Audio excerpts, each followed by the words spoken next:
Good morning. आज हम Byzantine कला के बारे में चर्चा करेंगे। रोमन क्षेत्र में ईसाई धर्म की विजय के पश्चात जो स्थिति उत्पन्न हुई उसका पूर्ण अनुमान करना आज कठिन है। आज भी कुछ ऐसा होता है कि भूमिगत आंदोलनों के नेता सहसा सत्ता पर अधिकार कर लेते हैं, उनके साथ ही जेलों से मुक्त कर दिए जाते हैं और उनके आदेश ही देश का कानून बन जाते हैं।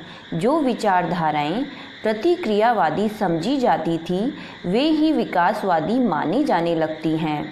305 ईस्वी में डायोक्लेटियन ने ईसाई धार्मिक ग्रंथों की होली जलाई थी, चर्चों को नष्ट किया था और पादरियों को फांसी दी थी।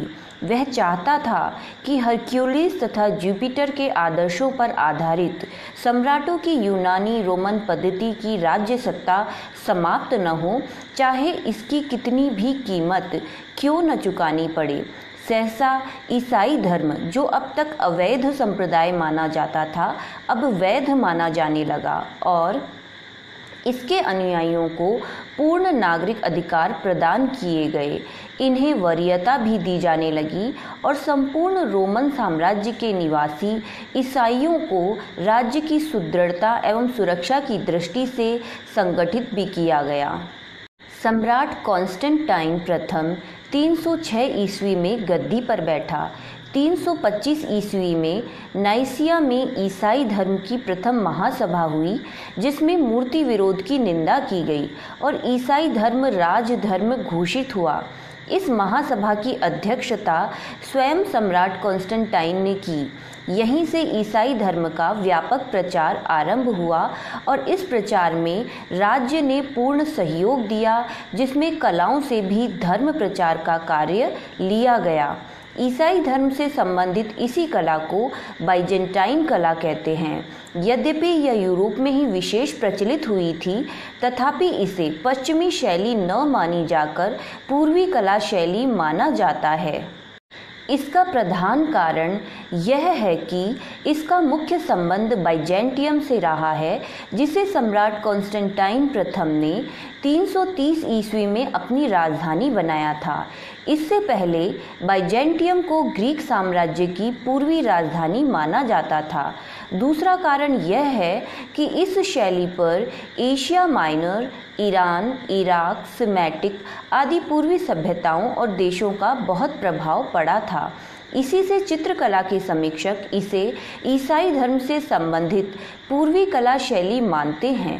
लगभग 1453 ईस्वी तक इसका काल विस्तार रहा है, जबकि 1000 वर्ष पुरानी एशिया की ईसाई राजधानी कुस्तुनतुनिया बाइजेंटियम पर तुर्की ने अधिकार कर लिया। आरंभ में प्राचीन यूनानी रोमन धर्म के अनुयायियों के प्रति भी राज्य सहिष्णु रहा। संपूर्ण चौथी शताब्दी में यही स्थिति रही। सम्राट कॉन्स्टेंटाइन की समाधि पर ही विशेष रूप से निर्मित चर्च इस समय का ईसाई धर्म का सबसे बड़ा केंद्र था। सम्राट कॉन्स्टेंटाइन के आदेश से ईसा के मकबरे की खोज के लिए उत्खनन कार्य आरंभ हुआ। सूली के वास्तविक स्थान का पता लगने पर सूली तथा पुनर्जन्म के स्मरण में विशेष भवनों का निर्माण हुआ। बेथेलहम में ईसा के जन्म का स्थान भी खोज लिया गया और वहां भी सुंदर स्मारक बनाया गया। ओलिव्ज पहाड़ी पर सूली से उतरने के पश्चात ईसा के जो पद चिन्ह बने थे, वहां भी एक स्मारक बनाया गया। अनेक अन्य पूजा गृहों का निर्माण हुआ, जिनकी दीवारों पर ईसा और उनके अनुयायियों के जीवन से संबंधित घटनाओं का चित्रण किया गया।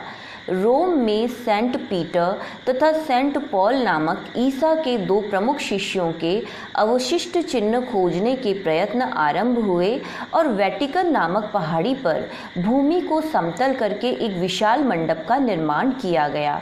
ईसाई धर्म से संबंधित सभी आरंभिक स्थानों की ऐतिहासिक और पुरातात्विक प्रामाणिकता आज हमें संदिग्ध प्रतीत हो सकती है, किंतु इन सब के द्वारा सम्राट कॉन्स्टेंटाइन ने ईसा मसीह के भौतिक जीवन के घटना चक्र को स्मारकों के रूप में व्यवस्थित करने का सराहनीय प्रयत्न किया। चतुर्थ शती के पूजा गृहों का निर्माण प्रायः आबादी के निकटवर्ती खुले एवं बाहरी स्थानों में हुआ। केवल कुछ ही नगरों में राजकीय भवनों अथवा चौराहों और मुख्य बाजारों में पूजा गृहों अथवा प्रार्थना गृहों के हेतु भूमि प्राप्त हो सकी थी। प्रायः सभी स्थानों पर प्रचलित स्थानीय शैलियों के आधार पर भवनों का निर्माण हुआ। डी टालबॉट राइस ने बाइजेंटाइन ईसाई कला पर 6 प्रमुख प्रभाव माने हैं। इनके अनुसार प्रथम, यूनानी तथा हेलेनिक संस्कृति ने सिकंदर की विजय के परिणाम स्वरूप भूमध्य सागर तट के देशों से लेकर भारतवर्ष तक को प्रभावित किया था। सीरिया, फारस, एशिया माइनर तथा मिस्र सभी स्थानों पर यह प्रभाव पहुंचा था।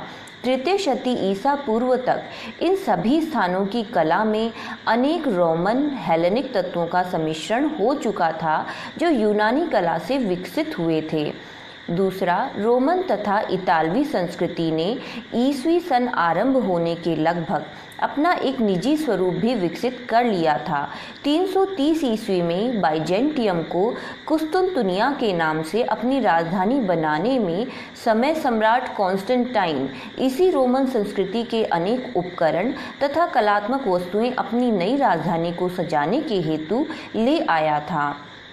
इन्होंने इस साम्राज्य की कला को प्रभावित किया। तीसरा, एशिया माइनर की पशु आकृतियों को प्रस्तुत करने वाली प्राचीन कला परंपरा इस समस्त क्षेत्र को प्राचीन काल से ही प्रभावित करती रही है। हिट्टाइट युग के भी पूर्व से यहाँ सिंह एवं गिद्ध आदि अंकित किए जाते रहे हैं। बाइजेंटाइन काल में भी इन पशु आकृतियों का अंकन हुआ। चौथा, सीरियाई तथा सेमेटिक पूर्वी देशों की कला में नेत्र रंजन की अपेक्षा किसी भाव के संप्रेषण पर अधिक बल दिया जाता था।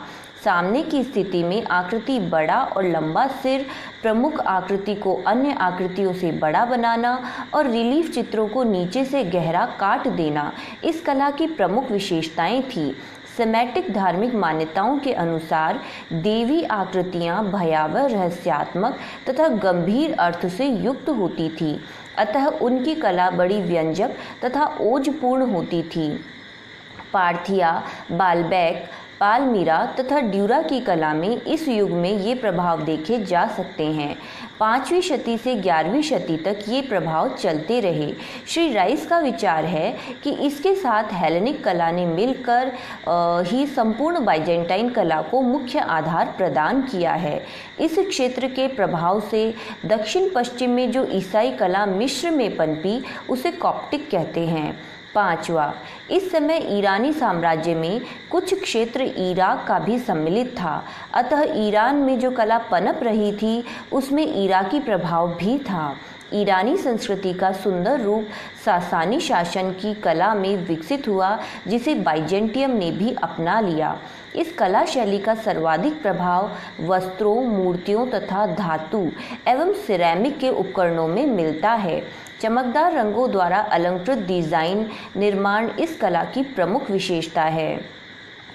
छठा, ईरान के अल्टाई क्षेत्र में आकृति विहीन आलंकारिक कला की परंपरा थी, जिसमें वानस्पतिक एवं ज्यामितीय अलंकरणों की प्रमुखता थी। संयोजन प्रायः तिरछे कटाव सहित किया जाता था। इसके आदर्श शास्त्रीय कला से ठीक उल्टे थे। सम्राट जस्टिनियन के समय बने सांता सोफिया के स्तंभों के शीर्ष अलंकरणों में यह प्रभाव स्पष्ट है। इन प्रभावों के अतिरिक्त केंद्रीय एशिया की पशु शैली का भी प्रभाव इस कला में आया है। बाइजेंटाइन कला के रूप ईसाई धर्म से संबंधित बाइजेंटाइन कला निम्नलिखित रूपों में विकसित हुई। पहला, मणिकुट्टिम मोज़ाइक चित्र। पूजा गृहों की भित्तियों पर छोटे छोटे रंगीन कांच या पत्थर के टुकड़े जड़कर चित्रों की रचना की गई, जो खिड़कियों तथा दरवाजों से आती धूप अथवा मोमबत्तियों के प्रतिबिंबित प्रकाश से अद्भुत वातावरण की सृष्टि करते थे। पुस्तक चित्र, बुक एल्यूमिनेशन। ईसाई धार्मिक पुस्तकों में संतों अथवा ईसा से संबंधित चित्र अंकित किए गए। कहीं कहीं केवल हाशियों आदि पर बेल बूटे अलंकृत किए गए। भित्ति चित्र मणिकुट्टिम चित्रों के मूल्यवान होने के कारण साधारण पूजा ग्रहों को प्रायः फ्रेस्को अथवा टेम्परा विधि से बने चित्रों से अलंकृत किया जाता था। पैनल चित्र पूजा ग्रहों की वेदिका पर रखने हेतु लकड़ी के फलकों पर चित्रांकन किया जाता था। ये चित्र बड़े आकार में भी बनते थे। इनके द्विफलक अथवा त्रिफलक भी बनते थे, जिनमें 2 या 3 फलक जुड़े रहते थे। इन्हें पुस्तक की भांति खोला अथवा बंद किया जा सकता था। लघु चित्र छोटे आकार के फलकों पर घरेलू पूजा या छोटे स्थानों पर बने पूजा ग्रहों में रखने के हेतु काष्ठ फलकों पर बनाए जाते थे। अन्य प्रकार वस्त्रों, पर्दों, टेपेस्ट्री, दर्पण पृष्ठ तथा दैनिक उपयोग के अन्य उपकरणों पर भी धार्मिक आकृतियां अथवा प्रतीक रूप बनाए जाते थे। आरंभिक बाइजेंटाइन ईसाई कला के आलंकारिक अभिप्राय। आरंभिक युग के ईसाई स्मारक आज लुप्त हो गए हैं, अतः उनके अलंकरणों का अनुमान लगाना कठिन है। अवशिष्ट चिन्हों के आधार पर कहा जा सकता है कि उनमें बहुभुजों एवं वृत्तों के ज्यामितीय अलंकरणों के मध्य पक्षियों, पशुओं, क्यूपिड अथवा नृत्यबालाओं को अंकित किया गया था। अंगूर की बेल और अंगूर की खेती के भी दृश्य अंकित किए गए थे। यह समस्त अलंकरण यूनानी रोमन परंपरा से लिया गया था। कुछ पूजा ग्रहों में विचित्र पशु पक्षी, आवक्ष शबीह, मछली, गडरिया, मुर्गा तथा कछुआ भी अंकित हुए हैं। मछलियों से भरा समुद्र, मछलियों का शिकार करते क्यूपिड, जोना का जीवन आदि का भी चित्रण हुआ है। लगभग इसी समय ईसाई आकृति विधान का समुचित विकास हुआ। आकाश में ग्लोब पर बैठे ईसा अथवा 4 स्वर्गीय नदियों सहित पर्वत पर खड़े ईसा, सेंट पीटर तथा पॉल को उपदेश देते हुए ईसा के जीवन के कुछ अन्य दृश्य इस समय के पूजा एवं प्रार्थना ग्रहों तथा शव ग्रहों में चित्रित मिल जाते हैं। ईसा का पुनः जीवित होना, पवित्र महिलाओं के साथ मकबरे पर आना और फरिश्ते से मिलना आदि घटनाओं का समूहात्मक तथा एकांतिक अंकन हुआ।